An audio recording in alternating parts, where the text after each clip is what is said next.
Brothers and sisters, it's good to be with you. I've been asked to do some training on self-defense, both spiritually and physically, for missionaries. And I'm going to go over some scriptural things to help you spiritually prepare, to be prepared and prevent you from getting into trouble, and give you a few hints on some physical self-defense techniques that you can learn quickly. Now, in a short time on a video, I can't teach you to be a black belt in Krav Maga, which is my specialty in martial arts.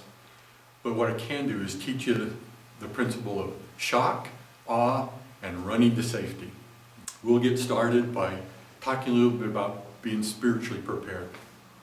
All missionaries, as you go out into the mission field, know you got to have the Spirit with you. And the Spirit's going to be your protection. Now I want to cover a couple scriptures. Number one is in the Doctrine and Covenants, section 84. In section 84, it talks about if you have the Spirit, when you need help, that the angels will be there. They'll be on your right hand, on your left hand, and round about you to lift you up. And it's imperative that you do know and understand that the Spirit is there to protect you. The Spirit's there to teach you and to bring all things to your remembrance. But we want to talk about safety. In the world today, we live in a time that's difficult. There's a lot of terrible things that happen in the world. But I can promise you that the Spirit will keep you out of trouble. You are the Lord's anointed. In fact, in the 109th section of Doctrine and Covenants, the prophet Joseph, as he's given the dedicatory prayer, talks about the servants, that's you, as you enter into the temple, receive your covenants, that he will be there and you will leave with power. That power is to teach the gospel, to be an example, and a protection to yourself, your companions, and members of the church. So always understand the Spirit is your greatest ally in your protection, both spiritually and physically. Now, in the 64th section of the Doctrine and Covenants, it tells us that we need to seek for the best gifts. The best gift is the gift of the Spirit. The Spirit will help you. And so we should seek that. In order to seek it, number one, we have to be worthy. Number two, we have to be doing the things that we need to be doing. And number three, we need to be in the places that we need to be. An example of that, 2 Samuel chapter 11. It talks about King David. King David was not where he was supposed to be. It was the time of the year where kings went to war. He sent his armies off to battle another country. He stayed home. And that's when he got in trouble with Bathsheba. That's where he had that decline in his spirituality and lost his celestial glory because of not being where he should be. Had he been with his troops, he'd have fought the battles, he'd have won the battles, and he would maintain his spirituality. But unfortunately, he wasn't where he was supposed to be at the time he was supposed to be there. So that's another thing. You need to be where you need to be. Now, your companion will be a great help with that, but you always make sure that the Lord you know where the Lord wants you to be. The next principle, and you probably learned this in your gospel doctrine class or in Sunday school, about putting on the whole armor of God. The whole armor of God in the Doctrine and Covenants section 28 talks about putting that helmet on. The helmet is to keep your mind pure and clean. It talks about the breastplate. The breastplate protects your heart. Your heart is that organ of affection, of desire. That needs to be pure. Gird about your loins. That's to protect your abdomen. And it signifies being virtuous and chastity. The feet are shod. That means that your feet are going in the direction the Lord wants you to go. Then there's two other things. You have the sword of truth, and the sword is the Word of God, the Spirit, and the shield, which is faith, which prevents the fiery darts of the adversary from attacking you. Those are two offensive weapons. So you have the protection, defensive, but you have to have the offense also to make sure that you stand up for correct principles and doing the things that you need to do. Physical protection. Physical protection comes in a couple realms that you really need to be cognizant of. Number one, there's evil people out there. Do not stick your head in the sand and don't think that there's evil people, because there are. The interesting thing about most evil people are they're cowards. They don't want to be identified. They want to be in the dark. Darkness is of Satan. And if you look at eye-to-eye contact and show some signs of confidence, they're not going to bother you. I've had several situations when I was on my mission. Here we are in downtown Long Beach, California. And we're walking down the street. We're coming back to our apartment. And there was a group of guys sitting on the side of the sidewalk. And so as we went by, we couldn't cross the street. So we stared them down, basically looked at them, it was congenial, but we showed confidence. Now, my companion and I were probably scared to death. But we walked past them, head high, looking at them, said hello, walked on, and they didn't bother us. They looked like they were troublemakers. But because we looked at them, talked to them, and wouldn't hide from them, they said, these guys, they have too much confidence. We don't want to deal with them. It's like in the 45th section of the Doctrine and Covenants. It talks about that good people of the earth will come into Zion, and the evils will come to Zion and say, oh, let us not go up into Zion, for they are terrible. It's because we have the priesthood, we have the confidence of the Lord's Spirit with us, and besides, we're all tough guys, and girls. We'll take evil on any time, and we'll win, because we have the Lord behind us. So, what we need to do is have that air of confidence. Now, you need to listen to the Spirit. The Spirit will direct you. You might be walking down the street, and the Spirit will say, cross the street. If the Spirit says cross the street, don't argue with the Spirit. Cross the street, because the Spirit's trying to tell you something. For example, had a son in Guayaquil, Ecuador. He and his companion were going home. It was at night, and there was a bar up ahead with some real rowdy guys, and they were walking toward it, and my son said, both he and his companion turned to go across the street. And they looked at each other and said, why are you going across the street? And my son's companion says, well, the Spirit told me to. He says, yeah, the Spirit did. We need to go across the street. Again, avoiding trouble. And so, if you are aware of the Spirit, you'll always be safe. Now, there's a thing called situational awareness. Situational awareness is just being cognizant of your surroundings. And there's several stages in it. First stage is white. If you're white, you're not paying attention to anything. You're walking down the street, you're looking at stuff. You don't have the vaguest idea of what's going on. And most people are in the white stage, and that's when they get in trouble. So don't stay in white. White is when you're home in your apartment, kneeling at your bed, saying your prayers. You can be white, you just talk to the Lord. The next stage is yellow.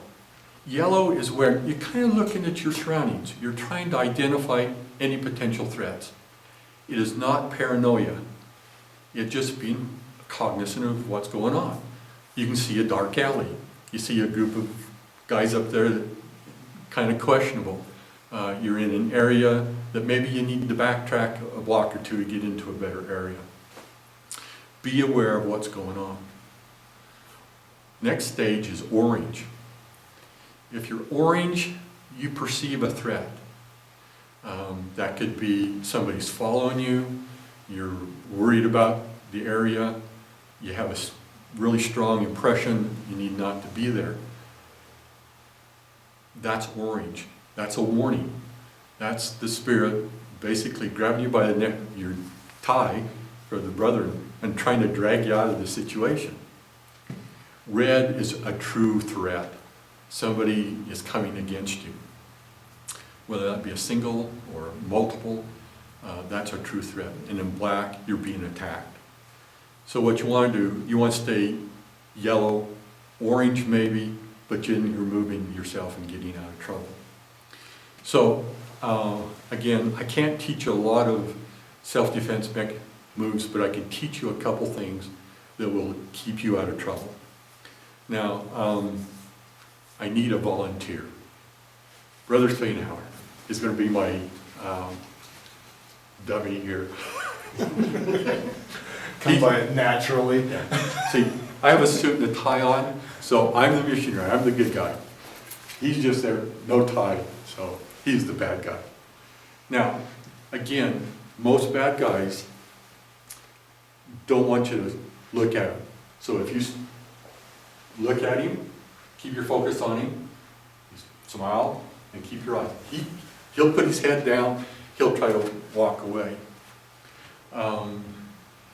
There is some stuff going on, especially in larger cities in the United States and a little bit in Europe, that's called the knockout game. The knockout game is guys will come by, and so if I was the bad guy, they just come up there and hit people from the side. That's called a sucker punch in the old days. And that has killed people because it knocks them down, they hit their head on the cement and get bleeding in the brain. So what you do when you come up, if you feel the Spirit, as you come by, you always want to scratch your ear or play with your hair. Now, how is he going to, he can't hit me, can he? My arm's in the way. And then you just walk around and make sure he's not, following you. So if Brother Spainhauer is going to sucker punch me, we're walking down the street, I get the impression from the Spirit, hey, I don't think this guy's good. I'm going to protect myself. And even if he does, he hits like that. And what you do then, you can go from this position to that and run. Okay? So, be cognizant of the Spirit and block any potential problem. A lot of times if you come up like that, they'll say, I can't hit him, okay, or her. So that's the number one thing, blocking. And he wasn't even getting ready to punch. But the Spirit told me, protect yourself. Hand goes up, scratch your ear, scratch your head, play with your hair, but what you're doing is putting a block between you and the bad guy's fist. Okay. The other thing, bad people usually like to talk a lot. Bullies talk a lot and they want to scare you.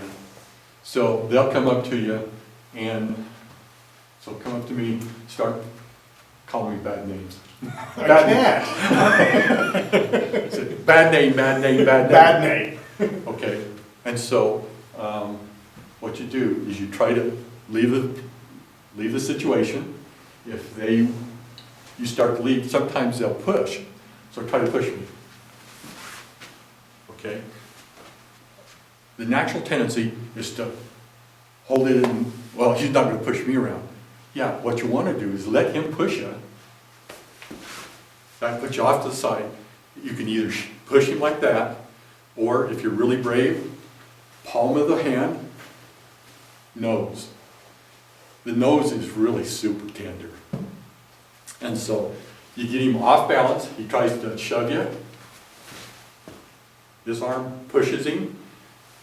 You let his momentum take him, and then hit him in the face, push and run.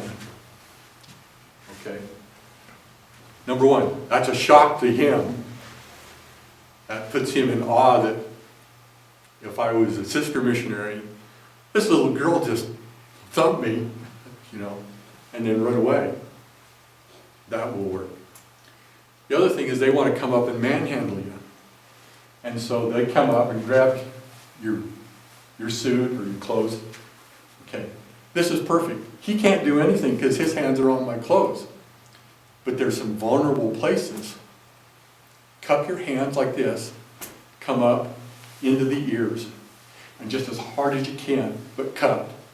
What that does, that can rupture eardrums, and if it doesn't, it's still very painful, and it knocks their equilibrium.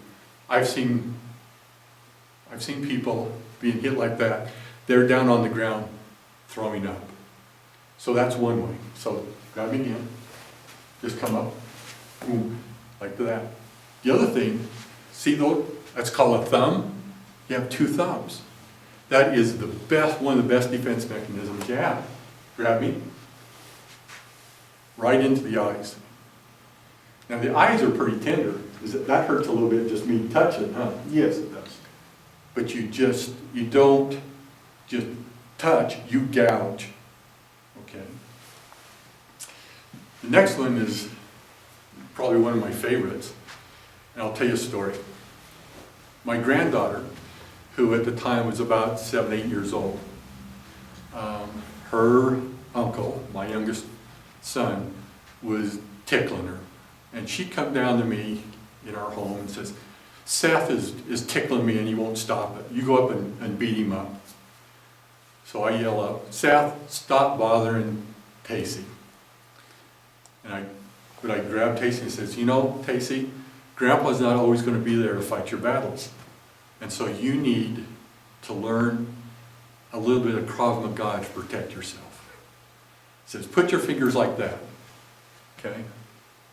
So and make them a little bit curved. Okay, that's your weapon. And when he comes up and starts tickling you, you say, stop that.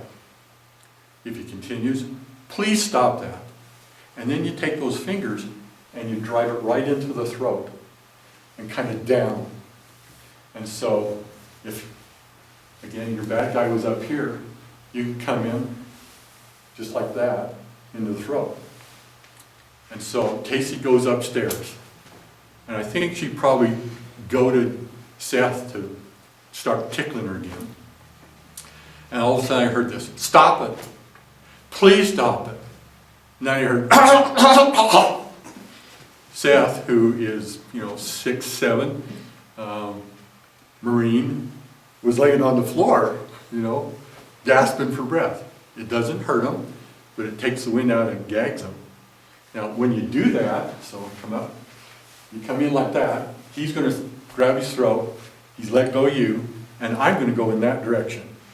And I'm going to find a house, a store, a pub, anything where there's people where you can go for protection. Okay? Now, the other thing is when they grab you, is they usually have a wide stance because they're grabbing you, they're going to really take you to task. Well, that's what legs are for, is to kick and kick into the groin. Again, you kick really hard as you can. When they let go, grab themselves, you go running. So the shock of you doing that will stop 90% of the perpetrators of any violent crime. So ears, cup, coming as hard as you can. Eyes, gouging. Throat, or groin. It's either coming straight up like that, or coming in with a knee. You can either use the thigh. Don't kick with your toe, because you'll probably hurt your toe, and then it's too hard to run. okay? So the shin or knee into the groin. Now, all that's going to do is deter him for a few seconds, but that's enough time for you to get away. And just don't go running down the street. Run and find some place that you can go into. Again, a store, a house, a policeman, anything that you can find for protection, okay? But listen to the Spirit, okay? So attacking the ears, the eyes, throat, or groin is those techniques that will free you from somebody's grip and give you a chance to run to safety. But again, I can't emphasize the importance enough of listening to the Spirit, allowing the Spirit to control your actions. Remember, we are agents to act, not to be acted upon. And if we follow the Spirit, we are acting. We're doing the things that the Lord wants us to do. He will protect us. And if we are being acted upon, it's allowing ourselves to be victims of bad people. Listen to the Spirit. It's going to keep you out of most trouble. In Peru, I went to Peru to pick up my second son off of his mission.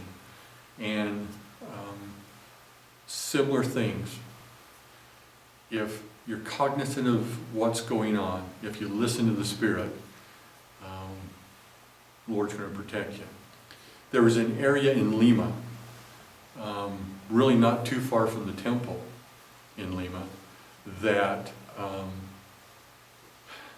was kind of a bad area of the town. And we were going down the street. We were going to see a member that my son had worked with, and being close to the Spirit like my son was, he stopped and says, "We're not supposed to be here right now. We need to leave." Why did that occur? I don't know. But you always listen to the Spirit. So we turned around, went to another place. Later on that day, we come back and visited that family. Was there something that would have happened to us had we gone and continued our journey to the first family? I don't know. I just trust that the Lord was there to protect the two of us. So listen to the Spirit. Be ready to fight. Be ready to run. And if you do that, you're going to be a protected missionary always. You have a special protection around you. And you'll do great and marvelous things, touch people's hearts. But even to do that, you have to have the Spirit with you to guide you, to direct you, and yes, even protect you. I just bear you my testimony that God lives, that the opportunity to go on a mission is the greatest opportunity you'll have short of being married and having a family. You will have a great opportunity to touch people's lives and future generations, just like the apostles of old, and Alma and Ammon and all the others that have been great missionaries. You will be also. I just bear you that testimony in the sacred name of Jesus Christ. Amen.